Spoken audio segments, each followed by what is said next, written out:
नमस्कार स्टूडेंट्स, एक बार फिर आपका हार्दिक स्वागत है सितारा कोचिंग क्लासेस के यूट्यूब चैनल पर। और हम पढ़ने जा रहे हैं राजस्थान ज्योग्राफी, जिसमें आप अब तक पिछले वाला टॉपिक है उसमें आप पढ़ चुके हो राजस्थान का भौतिक विभाजन और उस भौतिक विभाजन के अंतर्गत थार का मरुस्थल। उम्मीद है वो आपको समझ में आया होगा। आज हमारा नेक्स्ट टॉपिक है राजस्थान के भौतिक विभाजन के अंतर्गत अरावली पर्वतमाला। अब इस पर आज हम विस्तार से चर्चा करेंगे, तो चलिए इसको स्टार्ट करते हैं अरावली पर्वतमाला को। तो अरावली पर्वतमाला के बारे में जब हम चर्चा करें तो इसी अरावली पर्वतमाला को अगर हम कहें तो जहां आपने थार का मरुस्थल पढ़ा था वहां आपने पढ़ा था उसको मरु प्रदेश, शुष्क भाग, और अरावली जब हम राजस्थान में पढ़ते हैं तो उसको हम पढ़ते हैं मेरु पर्वतमाला। कि अगर मरु शब्द आता है तो आप कहते हो तो वो है मरुस्थल है, और अगर हम अरावली के बारे में पढ़ते हैं या हम मेरु शब्द अगर कहीं देखते हैं तो मेरु का मतलब है वो है पर्वतमाला। अब इस अरावली पर्वतमाला से जुड़े हुए स्टार्ट के तथ्य हैं उन पर चर्चा करेंगे। तो जैसे इस अरावली को लेकर महत्वपूर्ण तथ्य, तो अरावली पर्वतमाला के बारे में कि अरावली पर्वतमाला है वो क्या है, विश्व की सबसे प्राचीनतम पर्वतमाला है। और है कैसी, वो है वलित पर्वतमाला। कि अरावली है विश्व के अंतर्गत सबसे प्राचीनतम पर्वतमाला है, और प्राचीनतम के अंतर्गत भी हमें ध्यान रखना है तो वो कैसी है, वलित है। तो यहाँ ध्यान रखने कि वलित जो होता है उस वलित का अर्थ क्या होगा या ये कैसे बनी है। तो वलित का अर्थ होता है बिल्कुल सिंपल सा कि जब कहीं किसी क्षेत्र विशेष से और कोई दो चट्टानी दृढ़ भूखंड और जब हमेशा एक दूसरे के आमने सामने आते हैं, यानी हम यहाँ वलित शब्द का अर्थ पढ़ने जा रहे हैं कि वलित का अर्थ क्या होता है। तो वलित का अर्थ होता है कि दो चट्टाने, दो दृढ़ भूखंड जब एक दूसरे के आमने सामने आएंगे, एक दूसरे से टकराएंगे, तो ये जो बीच का भाग है इस बीच के भाग पर हमेशा ही क्या लगेगा, यहाँ दबाव लगता है। और इस दबाव से बीच के भाग पर धीरे धीरे धीरे धीरे क्या बनेगा, मोड़ बनता है। इसी मोड़ को ही कहा जाता है वलन, और इसी वलन का ही परिणाम है वलित पर्वतमाला। और जो ये ऐसी प्रक्रिया होती है इस प्रक्रिया को कहा जाता है अभिसारी। अभिसारी का मतलब दो चट्टानी दृढ़ भूखंडों का एक दूसरे के आमने सामने आना। तो यानी यहाँ हम ये कह रहे हैं कि अरावली पर्वतमाला तो वो विश्व में प्राचीनतम पर्वतमाला है, और यहाँ पर वलित पर्वतमाला है। तो हम यहाँ समझ रहे हैं कि वलित शब्द का अर्थ क्या होगा, तो यहाँ दो चट्टानें जब एक दूसरे के आमने सामने आएगी ऐसी प्रक्रिया को हमेशा कहा जाता है अभिसारी। अगर यहाँ चट्टानें एक दूसरे से दूर हटती तो उसको कहा जाएगा अपसारी, यानी चट्टानों का प्रसार होना।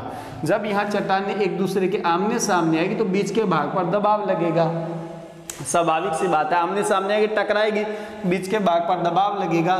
दबाव लगेगा तो बीच के भाग में परिवर्तन होगा, मोड़ बनेगा, और उसी मोड़ को हम कहेंगे वलन, और उसी वलन का ही परिणाम होता है वलित। और इसी वलित का ही अर्थ यहाँ ले रहे हैं वलित पर्वतमाला।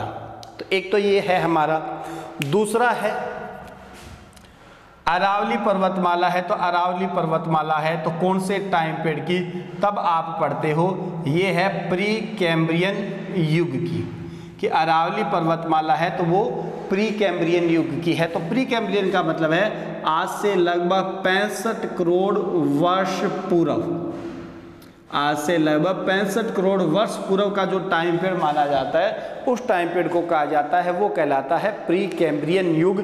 या हम यूं कह दें इस युग का मतलब है कि ऐसा टाइम पीरियड जिस टाइम पीरियड के दौरान पृथ्वी पर सर्वप्रथम जीव जंतु, पादप, पेड़ पौधे, वनस्पतियाँ, उनके विकसित होने की जो प्रारंभिक अवस्था है, प्रारंभिक जो चरण है, उस टाइम पीरियड को हम कह सकते हैं, तो वो कहलाता है प्री कैम्ब्रियन युग। अब इसके बाद बात आती है तो नंबर 3, अरावली पर्वतमाला की तुलना कि विश्व में जैसे अरावली है तो वो प्राचीनतम पर्वत है, तो वैसे ही विश्व में क्या कोई और भी प्राचीनतम पर्वत श्रेणी है? तो ध्यान रखना, अरावली पर्वतमाला की तुलना होती है अपलेशियन पर्वतमाला से, कि जो अरावली पर्वतमाला है उस अरावली पर्वतमाला की तुलना होती है तो वो होती है अपलेशियन पर्वतमाला से।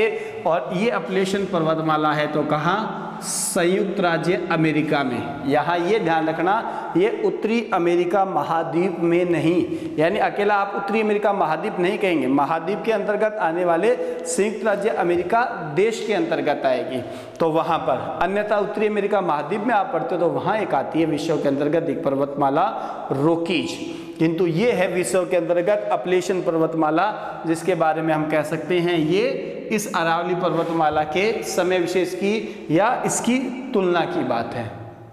फिर बात आती है इसी अरावली पर्वतमाला को लेकर, तो अरावली पर्वतमाला है, इसका अगर हम देखें तो इस अरावली पर्वतमाला का पिता, तो अरावली पर्वतमाला का पिता माना जाता है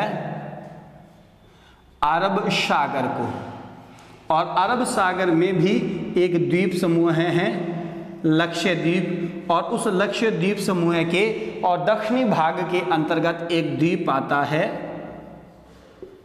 मिनिकॉय। इस मिनिकॉय द्वीप से माना जाता है और प्रारंभिक समय के अंतर्गत अरावली का प्रारंभ। किंतु वर्तमान में अगर हम आगे पढ़ेंगे तो वर्तमान में इसका विस्तार हम देखेंगे तो अलग होगा, कि अगर अरावली पर्वतमाला है तो उसका प्रारंभ हुआ तो वो माना जाता है अरब सागर से।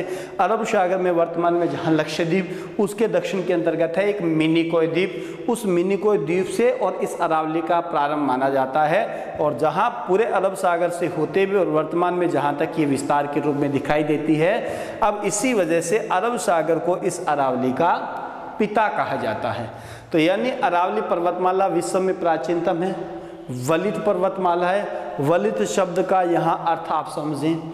फिर हम कह रहे हैं कि युग की बात है तो सीधा सा है प्री कैम्ब्रियन युग टाइम पीरियड के, और प्री कैम्ब्रियन का मतलब है आज से लगभग 65 करोड़ वर्ष पहले का जो युग है। फिर इस अरावली पर्वतमाला की अगर कहीं किसी के साथ तुलना की जाए तो ध्यान रखना वो है अपलेशियन पर्वतमाला, और अपलेशियन पर्वतमाला है तो वो मुख्य रूप से संयुक्त राज्य अमेरिका देश के अंतर्गत स्थित है।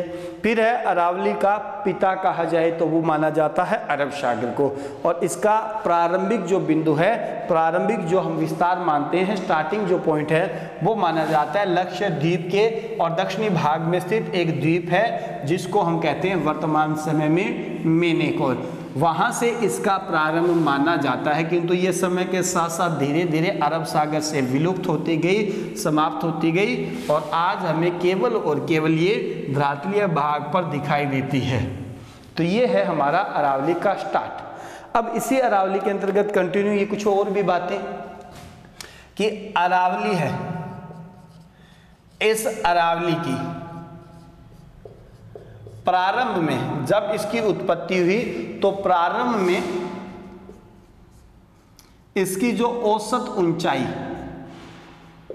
जब अरावली का निर्माण हुआ तो उस समय के अंतर्गत देखा जाए तो इसकी औसत ऊंचाई थी, तो वो औसत ऊंचाई मानी जाती है लगभग 2800 मीटर। किंतु इसी अरावली और इस अरावली की अगर हम देखें वर्तमान समय के अंतर्गत और औसत ऊंचाई, तो वो केवल और केवल है 930 मीटर। दो क्वेश्चन है कि अगर अरावली का जब प्रारंभ हुआ तो उस प्रारंभिक समय के अंतर्गत अरावली की एवरेज औसत ऊंचाई है तो लगभग वो मानी जा सकती है 2800 मीटर। किंतु वर्तमान समय में अगर हम अरावली को देखें तो इस अरावली की एवरेज औसत ऊंचाई और काफ़ी कम रहकर वो लगभग हो गई 930 मीटर। और इसकी वजह मानी जाती है या इसका हम कारण मान सकते हैं, तो वो कारण है अरावली का अपक्षरण, जो थोड़ी देर पहले मैं कह रहा था। एक होता है अभिसरण, एक होता है अपक्षरण, यानी यहाँ धीरे धीरे चट्टानों का प्रसार हो रहा है। तो यहाँ जो ऊंचाई बढ़ी थी वो ऊंचाई धीरे धीरे चट्टानों के प्रसार की वजह से धीरे धीरे क्या होती गई, कम होती गई। तो हमें केवल इतना ध्यान रखना है कि इसकी औसत ऊंचाई में अगर कमी हो रही है या कमी हुई है तो उस कमी के लिए उत्तरदायी माना जाए तो वो उत्तरदायी माना जाता है किसको, चट्टानों के या इस पहाड़ी इस पर्वतीय भाग के धीरे धीरे अपसरण या प्रसार की वजह से इसकी ऊंचाई में धीरे धीरे कमी होती गई। अब इसी अरावली को लेकर फिर और कुछ बातें कि अरावली का जब प्रारंभ हुआ, बननी स्टार्ट हुई, उससे पहले एक टाइम पीरियड होता है, उस टाइम पीरियड को कहा जाता है आर्कियन युग। आर्कियन युग। तो इस आर्कियन युग का मतलब है कि अरावली, उस अरावली से पहले यहाँ कुछ चट्टानी भाग थे और उस आर्कियन युग के अंतर्गत चट्टानें हैं, उन चट्टानों के अवशेष दिखाई देते हैं या मिलते हैं। तो हमारे वर्तमान समय के अंतर्गत राजस्थान के टोंक और सवाई माधोपुर जिलों में। अब इस लाइन को ध्यान से सुनना भाई कि हम कह रहे हैं कि अरावली का निर्माण तो उससे भी पहले माना जाता है, आर्कियन युग का टाइम पीरियड है। उसके अंतर्गत राजस्थान के टोंक और सवाई माधोपुर जो वर्तमान में हमारे ये क्षेत्र विशेष हैं, जिले हैं, इनके अंतर्गत उस समय की कुछ चट्टानें हैं, उन चट्टानों के अवशेष मिलते हैं। इसी आर्कियन युग के अंतर्गत और राजस्थान के अंतर्गत 3 अलग अलग चट्टानों के समूह मिलते हैं। आर्कियन युग है, उस आर्कियन युग की और 3 अलग अलग चट्टानों के अलग अलग समूह दिखाई देते हैं, जिसमें आपको ध्यान रखना है, एक माना जाता है राइलो समूह है और राइलो समूह का संबंध है राजस्थान के अंतर्गत बीकानेर क्षेत्र से, कि अरावली के निर्माण से भी पहले यहाँ कुछ चट्टानें थी, उन चट्टानों के अवशेष दिखाई देते हैं। तो यहाँ पर आर्कियन युग की जो चट्टानें हैं, उन चट्टानों में राजस्थान में 3 अलग अलग समूह देखने को मिलते हैं, जिसमें एक समूह आता है राइलो समूह, इसका संबंध है बीकानेर से। एक समूह आता है अलवर और इसका संबंध है अलवर से, और एक समूह आता है अजबगढ़ और इस अजबगढ़ समूह का संबंध है तो वो है सिरोही से। तो यानी आपको ध्यान रखने वाली बात है, लाइन, इन लाइनों का सीधा सीधा अर्थ क्या है कि अरावली के निर्माण के समय उससे भी पहले यहाँ आर्कियन युग की कुछ चट्टानें हैं, उन चट्टानों के अवशेष दिखाई देते हैं, मिलते हैं। तो वर्तमान समय में टोंक और सवाई माधोपुर जिलों में उस आर्कियन युग की चट्टानें हैं, उन चट्टानों को लेकर कुछ समूह 3 अलग अलग भाग मिलते हैं। उन 3 समूह भागों में एक आता है राइलो समूह है, और राइलो समूह का मतलब है राजस्थान का बीकानेर क्षेत्र विशेष। अलवर समूह है तो इसमें अलवर जिला। एक आता है अजबगढ़ और अजबगढ़ है तो सिरोही के अंतर्गत। तो इन क्षेत्रों के अंतर्गत आर्कियन युग की कुछ चट्टानें हैं, उन चट्टानों के अवशेष मिले हैं। तो ये है हमारा। अब इसी अरावली को और देखा जाए तो इस अरावली की और भी कई अपने छोटी छोटी और विशेषताएं। अब वो सारी की सारी विशेषताएं वो क्या होंगी उनको भी देखिए। अरावली जो पर्वतमाला है, इस अरावली पर्वतमाला के अंतर्गत क्या है, अरावली है। इस अरावली पर्वतमाला में बड़ी मात्रा के अंतर्गत क्या मिलते हैं, खनिज मिलते हैं। कि राजस्थान के अंतर्गत देखा जाए तो खनिज है, तो उन खनिजों को लेकर विस्तृत भंडार या जमाव की जब बात आती है तो अरावली प्रमुख है। और इन्हीं खनिजों की वजह से अरावली को हम यहाँ कहते हैं खनिजों का अजायब घर। अब यहाँ एक लाइन ध्यान रखना, यहाँ अजायब घर का मतलब है खनिजों की विविधता, या फिर हम कह सकते हैं विभिन्न किस्में। कि राजस्थान के अंतर्गत अरावली पर्वतमाला है, उस अरावली पर्वतमाला में अलग अलग वैरायटी के और खनिज मिलते हैं। उन खनिजों की विविधता की वजह से इसे कहा जाता है खनिजों का अजायब घर। अन्यथा पूरे भारत के अंतर्गत आपको पता है खनिजों की दृष्टि से महत्वपूर्ण स्थान आता है तो वो आता है छोटा नागपुर का पठार, और छोटा नागपुर का पठार है तो वो है हमारा कहाँ, झारखंड। अन्यथा खनिज है तो उन खनिजों की दृष्टि से अगर हम देखें तो खनिजों की दृष्टि से और महत्वपूर्ण या प्रथम स्थान आता है तो वो है उनके भंडारों को लेकर। उनके भंडार हैं, तब आता है तो छोटा नागपुर का पठार है। और खनिजों की विविधता है, अलग अलग वैरायटी है, अलग अलग किस्में हैं, उन किस्मों को लेकर अगर पूछा जाए तो ध्यान रखना अरावली पर्वतमाला आएगा। इस वजह से इसे कहा जाता है खनिजों का अजायब घर। फिर इसी अरावली पर्वतमाला की विशेषता, अरावली क्या करती है, जल का बंटवारा करती है। अरावली पर्वतमाला है वो जल का बंटवारा करती है। और कैसे? दो अलग अलग रूपों के अंतर्गत। एक तो किसका, वर्षा के जल का। ये अरावली पर्वतमाला है जो राजस्थान में जैसे जिस विस्तार के रूप में देखने को मिलती है, तो ये अरावली पर्वतमाला जल का बंटवारा करती है। और वो कैसे कैसे करेगी, किस किस रूप में, तो यहाँ ध्यान देना। यहाँ पर क्या करेगी अरावली पर्वतमाला, तो ध्यान कि जो अरावली है, अरावली के पश्चिम में 50 सेंटीमीटर से कम तथा पूर्व में 50 सेंटीमीटर से अधिक वर्षा मिलती है। कि आगे जब हम मैप के अंतर्गत अरावली को यहाँ प्रदर्शित करेंगे तब आप यहाँ इसको और देख सकते हो। तो अगर देखा जाए तो राजस्थान के अंतर्गत अरावली पर्वतमाला है वो वर्षा के जल का बंटवारा करेगी। इसका मतलब हो गया अरावली पर्वतमाला का जो पश्चिमी भाग है, यानी पश्चिमी भाग का मतलब इसमें किससे ले, थार के मरुस्थल से, तो उसके अंतर्गत वर्षा की मात्रा है तो वो काफ़ी कम है। और काफ़ी कम हमारे कहें तो अधिकतम वो 50 सेंटीमीटर, या हम यूँ कह दें 50 सेंटीमीटर से कम होती है। और अरावली के पूर्वी भाग यानी पूर्वी मैदान, जलोढ़ मैदान की ओर अगर हम जाएं तो वहाँ वर्षा की मात्रा 50 सेंटीमीटर से बढ़कर कितनी हो जाती है, ज़्यादा हो जाएगी। तो यहाँ एक साइड में 50 सेंटीमीटर से अधिक है, दूसरी साइड में 50 सेंटीमीटर से कम मिलेगी।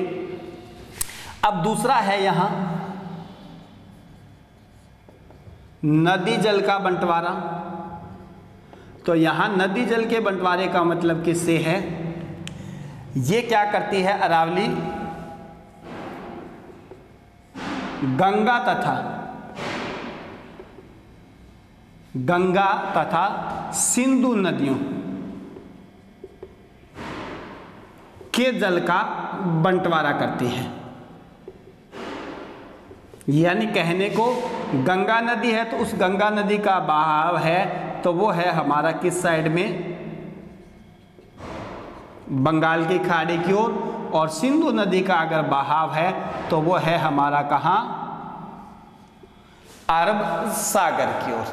तो यानी ये हो गया हमारा यहाँ पर नदियों के जल का बंटवारा। अब इसको दोबारा देख लो कि अरावली पर्वतमाला राजस्थान में जहाँ भी जिस भी क्षेत्र विशेष पर स्थित है तो यहाँ पर अरावली पर्वतमाला में खनिजों की प्रधानता मिलती है। इसी वजह से यहाँ इसको कहा जाता है खनिजों का अजायब घर। और यहाँ कहने का मतलब है यहाँ मिलने वाले खनिज है उनकी विविधता दिखाई देती है, उनकी अलग अलग किस्में दिखाई देती है, ज़्यादा से ज़्यादा उनकी वैरायटी देखने को मिलती है। अन्यथा अगर हम देखें तो पूरे देश के अंतर्गत खनिजों के भंडारों की दृष्टि से अगर देखा जाए तो प्रथम स्थान आता है छोटा नागपुर का पठार और वो है झारखंड में।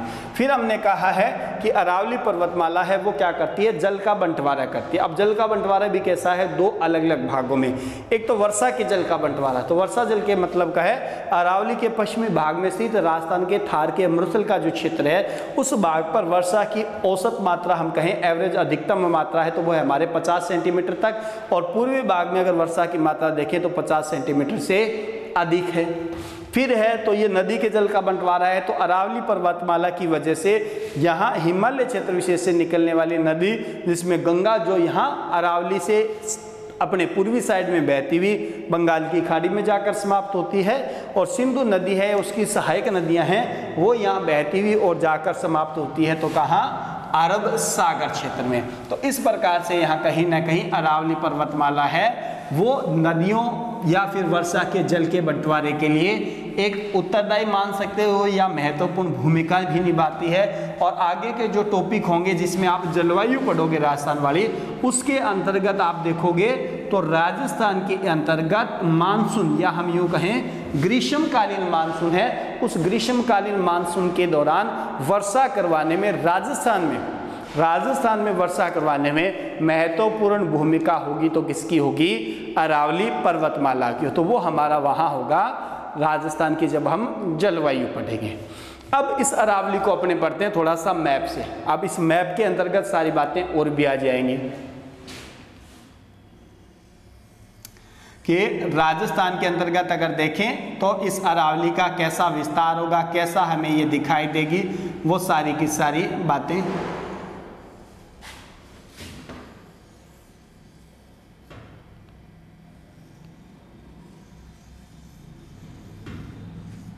हमें, यानी कुछ ऐसे हमारे यहाँ राजस्थान के अंतर्गत ये अरावली दिखाई देगी।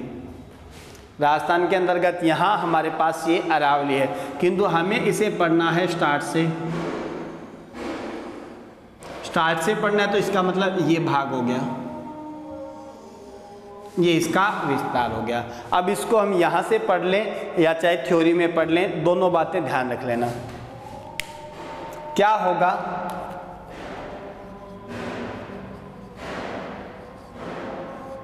अरावली का प्रारंभ, और जब अरावली के प्रारंभ की बात की जाए तो अरावली का प्रारंभ, वैसे तो हमने कहा था अरब सागर और मिनिकोय द्वीप, किंतु वो प्रारंभिक समय में था। वर्तमान में अगर देखेंगे तो इस अरावली का प्रारंभ है हमारा कहाँ? पालनपुर, और पालनपुर रहता है हमारा गुजरात। पालनपुर गुजरात से लेकर और लास्ट हमारा जो छोर है वो छोर है हमारा रायसीना की पहाड़ियाँ, और उससे आप परिचित हो। रायसीना की पहाड़ियाँ हैं तो वो हमें दिखाई देती है कहाँ तक? दिल्ली तक। कि वर्तमान में अगर हम अरावली का प्रारंभ देखें तो पालनपुर गुजरात से होते हुए, और फिर लास्ट शोर है हमारा रायसीना की पहाड़ियाँ, और रायसीना की पहाड़ियाँ हैं तो वो है दिल्ली में। एक बात और ध्यान रखना, इन्हीं रायसीना की पहाड़ी है, इन रायसीना की पहाड़ियों में ही है राष्ट्रपति भवन, तो उससे आप परिचित हो।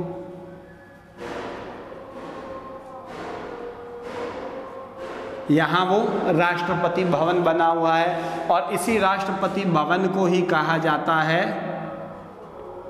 Vice रिंगल laws. इसी राष्ट्रपति भवन को ही कहा जाता है, या इसका मूल नाम हम कहें तो ये कहलाता है वाइस रिंगल लॉज। अब बात आती है राजस्थान के अंतर्गत इस अरावली का प्रारंभ। तो ध्यान रखना, राजस्थान के अंतर्गत ये प्रारंभ होती है तो कहाँ से? सिरोही से, और सिरोही से लेकर, और राजस्थान में हम इसका अगर लास्ट छोर देखें तो इस लास्ट छोर को आप कह सकते हो तो वो है आपका झुंझुनू तक। तो राजस्थान के अंतर्गत इसका विस्तार देखा जाए तो ये है सिरोही से लेकर और झुंझुनू तक विस्तृत है। अब इसकी अगर हम देखें और बातें तो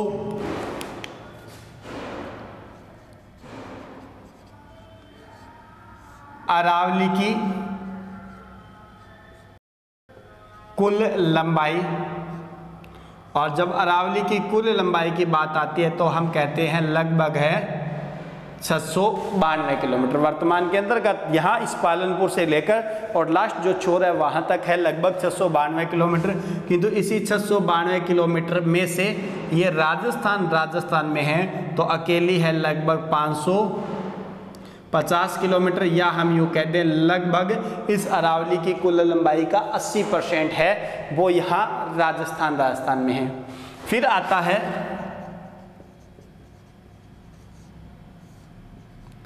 अरावली की दिशा, कि अरावली है तो उस अरावली का विस्तार कैसा है? तो विस्तार आप कह सकते हो दक्षिण पश्चिम से उत्तर पूर्व, या फिर आप यूं कह दो उत्तर पूर्व से दक्षिण पश्चिम। यानी पहली लाइन में आप कह सकते हो तो ये दक्षिण और ये हमारा पश्चिम, तो ये दक्षिण और ये पश्चिम, इस साइड से स्टार्ट हो रही है दक्षिण पश्चिम से और जा रही है, तो जाने का इसका विस्तार है, तो इस विस्तार की दिशा है ये है उत्तर और पूर्व। तो आप दक्षिण और पश्चिम से उत्तर पूर्व कह दें, या फिर आप इसका उल्टा भी कह सकते हो, उत्तर पूर्व से और वापिस दक्षिण पश्चिम की ओर भी। ये मत समझें कि केवल इसका विस्तार है तो इस विस्तार की दिशा एक साइड होगी, नहीं, दक्षिण पश्चिम से आप उत्तर पूर्व की ओर कह सकते हो, या उत्तर पूर्व से आप वापिस दक्षिण पश्चिम की ओर भी कह सकते हो। अब वर्तमान में अगर देखा जाए, वर्तमान में हम क्या देखेंगे कि हमें जो अरावली है वो लगभग यहाँ पूर्ण रूप से यहाँ दिखाई दे रही है कि अरावली है, तो उस अरावली का जो विस्तार है वो हमें यहाँ लगभग दिखाई दे रहा है जैसा इसका विस्तार है। किंतु आगे जैसे जैसे हम ऊपर की ओर जाएंगे तो इसके विस्तार में कुछ कमी हमें नजर आएगी, और वो कमी है कि जैसे हम राजस्थान में आते हैं और झुंझुनू के अंतर्गत खेतड़ी सिंघाना क्षेत्र में आएंगे, तो उस खेतड़ी सिंघाना क्षेत्र से होते हुए और जैसे जैसे हम आगे चलते हैं हरियाणा और दिल्ली तक, तो उन भागों पर ये हमें बीच बीच में वर्तमान में क्या दिखाई देती है, अवशिष्ट रूप में दिखाई दे रही है कि अरावली है जो गुजरात साइड से स्टार्ट होकर राजस्थान होते हुए दिल्ली, हरियाणा होते हुए दिल्ली तक है, किंतु यहाँ राजस्थान के झुंझुनू के खेतड़ी सिंघाना से और जैसे ही हम दिल्ली तक जाते हैं तो ये बीच बीच में वर्तमान में हमें अवशिष्ट रूप में टूटी हुई अवस्था में नजर आती है। इसकी वजह क्या मानी जाए, इसकी एक तो इन क्षेत्रों में बड़े पैमाने पर खनिजों के लिए दोहन कार्य, तब अरावली को तोड़ा जा रहा है। दूसरा, यहाँ जो हरियाणा दिल्ली का क्षेत्र विशेष है उनके अंतर्गत जनसंख्या का अतिरिक्त दबाव या मनुष्य की आवश्यकताएं, उद्योग, कारखाने, रहने के लिए मकान या फिर सड़कें या नहरें या अन्य किसी भी प्रकार की बहुउद्देशीय परियोजनाएं हैं, उनके निर्माण की वजह से ये जो अरावली है कहीं ना कहीं उनके बीच में अवरोध के रूप में दिखाई दे रही है। तो उसकी वजह से इसको ये धीरे धीरे तोड़ते हैं, तो उनकी वजह से वर्तमान में क्या है, अवशिष्ट रूप में दिखाई दे रही है। तो चलिए अब इसको एक बार रिपीट करते हैं जो अभी हमने पढ़ा है उसके बाद, कि अरावली पर्वतमाला को देखा जाए तो हमने कहा है अरावली का प्रारंभ, तो हम कह रहे हैं कि गुजरात के पालनपुर से स्टार्ट होकर और ये लास्ट में जाती है दिल्ली में स्थित रायसीना की पहाड़ियाँ तक। यहाँ गुजरात, राजस्थान, हरियाणा, दिल्ली, रायसीना की पहाड़ियों का मतलब है यहाँ बना हुआ है राष्ट्रपति भवन, और इसी राष्ट्रपति भवन को ही कहा जाता है मूल रूप से vice रिंगल laws, vice रिंगल laws.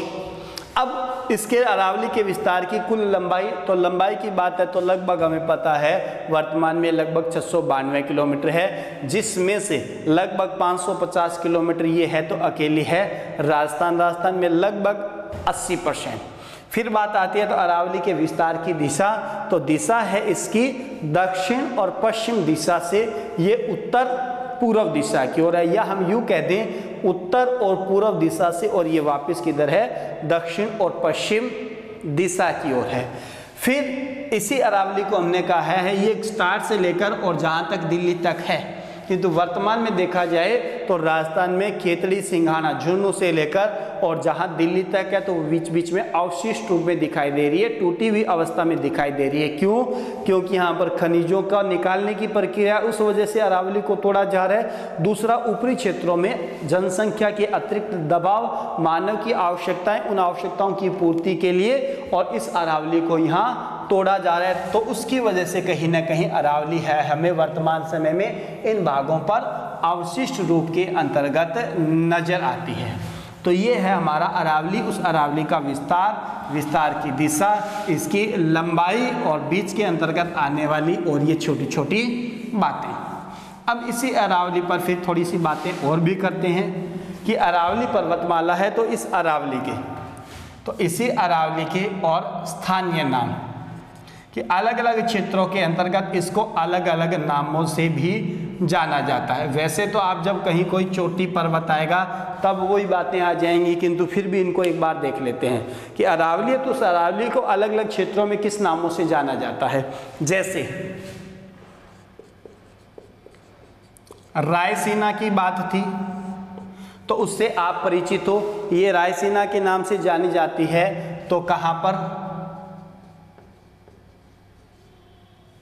Delhi में। अगर ये आए डोसी पर्वत, तो इस डोसी पर्वत का मतलब है तो ये अरावली, किंतु इसको कहाँ डोसी पर्वत कहा जाता है, ये कहलाती है हरियाणा में। फिर बात अगर आए तो अगर देखा जाए देवगिरी, तो देवगिरी के नाम से अगर जानी जाएगी तो ये जानी जाएगी कहाँ पर, दौसा के अंतर्गत। फिर अगर देखा जाए काली घाटी पहाड़ी, काली घाटी पहाड़ी, तो वो काली घाटी पहाड़ी है, उसके नाम से जानी जाएगी तो कहाँ, अलवर के अंतर्गत। फिर अगर देखें तो एक नाम आएगा पालखेत। पालखेत अगर आता है तो पालखेत का संबंध है यहाँ झुंझुनू से। फिर एक नाम आता है मालखेत, तो मालखेत की अगर बात हो तो मालखेत का संबंध है यहाँ सीकर से। फिर बात आती है तो जिससे आप परिचित हुई कहीं न कहीं बेराट, तो बेराट का संबंध है तो ये है आपका जयपुर से। फिर उसके बाद अगर हम देखें तो बीच के अंतर्गत एक नाम आता है मेरवाड़ा। मेरवाड़ा का संबंध है तो अजमेर से। फिर एक नाम आता है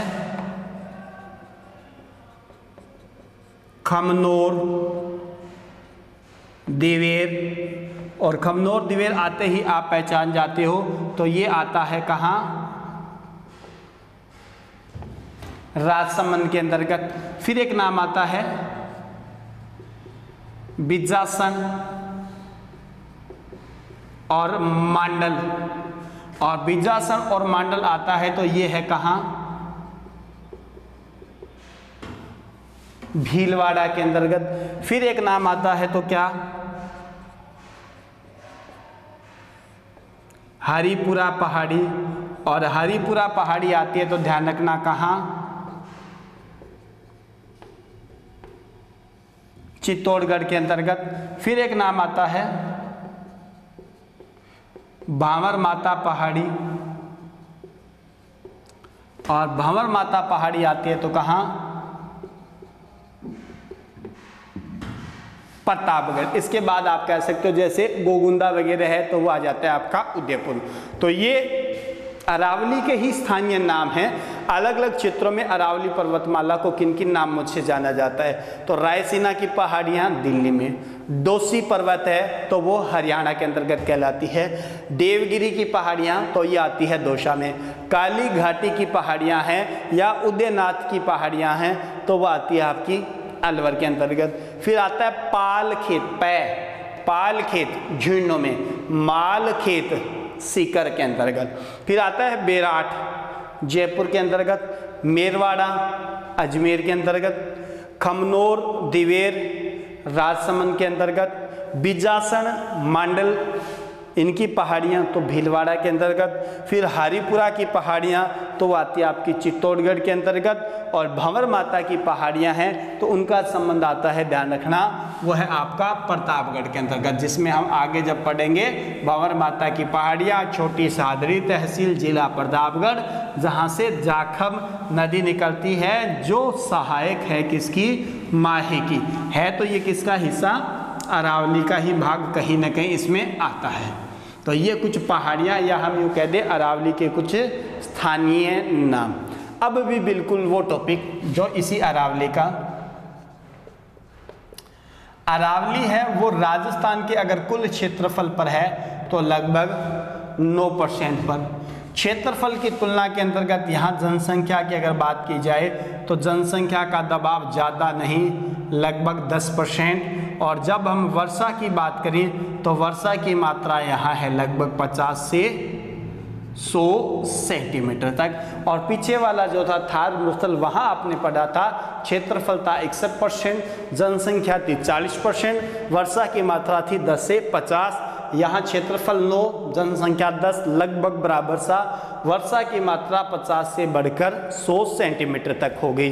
अब बात आती है तो इस अरावली पर्वतमाला के अंतर्गत आने वाले जिले, तो उन जिलों के अंतर्गत जैसे एक आता है सिरोही, एक आता है उदयपुर, एक आता है डूंगरपुर, एक आता है प्रतापगढ़, एक आता है चित्तौड़गढ़,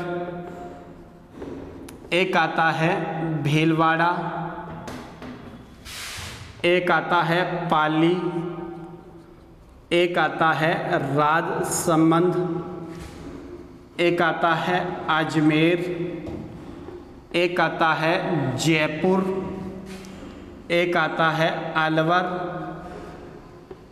एक आता है सीकर, एक आता है झुंझुनू। लगभग हो जाएंगे 1 2 3 4 5 6 7 8 9 10 11 12 13। तो यानी इस अरावली पर्वतमाला के अंतर्गत और मुख्य रूप से, मूल रूप से मुख्य अगर जिलों की बात हो तो मुख्य जिले ध्यान रखना वहाँ आपके आएंगे, वो होंगे 13 कि अरावली पर्वतमाला के अंतर्गत मुख्य रूप से आने वाले जिले, तो उन जिलों की संख्या 13 होगी। किंतु बाद के अंतर्गत कहीं अन्य और जोड़ दिए जाएं तो ध्यान रखना कई जगह आपको मिल जाएंगे 16 या 17 भी, जिनके अंतर्गत और भी हो सकते हैं। मूल रूप से इस अरावली के अंतर्गत जिले आएंगे तो 13 आएंगे, जिसमें सिरोही, उदयपुर, डूंगरपुर, प्रतापगढ़, चित्तौड़गढ़, भीलवाड़ा, पाली, राजसमंद, अजमेर, जयपुर, अलवर, सीकर और झुंझुनू हैं। ये मूल रूप से आने वाले अरावली श्रेणी के जिले हैं। तो अरावली पर्वतमाला राजस्थान के कुल क्षेत्रफल के लगभग 9% हिस्से पर, जहां जनसंख्या है तो लगभग 10%, और यहां वर्षा की मात्रा 50 से 100 सेंटीमीटर। और इस अरावली के अंतर्गत आने वाले राजस्थान के मुख्य जिलों की संख्या है तो 13 है, अन्यथा अगर और भी आए तो 16 या फिर 17 का भी आंकड़ा आपको मिल सकता है। मुख्य आपके 13 ही होंगे। तो ये है जी हमारा अरावली का एक स्टार्ट। कैसी थी? वलित थी, प्राचीनतम थी, प्री कैम्ब्रियन युग की थी। वलित का अर्थ क्या था? अरावली से भी पहले यहाँ कुछ चट्टानें मिली, उन चट्टानों को कहें तो वो आर्कियन युग की थी।